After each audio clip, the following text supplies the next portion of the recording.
what the code says about sexual intercourse between white and non-white. Not sexual. Just a platonic friendship.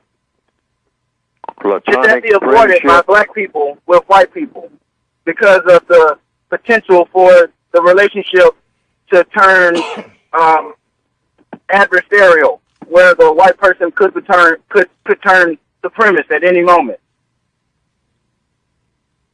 You mean a white person who is a friend of a non-white person? Exactly. Should non-whites avoid friendships with white people due to the potential of the white person turning supremacist at any moment of them knowing the most intimate secrets or vulnerabilities of that non-white person? Well, according to the code, any white person who is able to be a racist probably is one. That's just an automatic assumption. Period. No exceptions. Any person classified as white who is able to be a white supremacist should be considered a racist suspect. That's according to counter-racist science. It's logical. It's not personal, it's business, because it's the condition of the entire world. So, I don't know what is meant exactly, and I put it in the word guide. This word friendship. What is a friend in the system of white supremacy?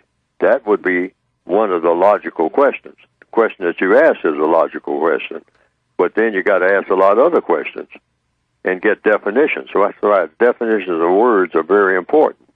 What is a friend in the system of white supremacy? What are the criteria? What is the criteria for being a friend? What is the criteria for platonic? What do you mean by platonic? You know, platonic, I guess, meaning you're not having sexual intercourse. I guess that's what it could mean. But the person is a friend. Now, when is a friend a friend? And what are the qualifications for friendship? The code says that no one is a proven friend in the system of white supremacy, since it's difficult to understand what a friend is. But it's in the word guide that when someone uses the word friend, you have to go into very specifics, because friend can mean one thing to one person and another thing to another person. It's a highly flexible word.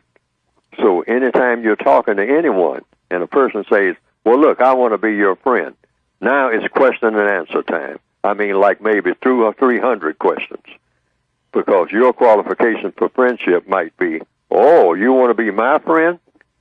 Well, I'm going to tell you, I got 1,000 things on a list, 1,000, that you will have to meet in order to qualify for the title of friendship with me.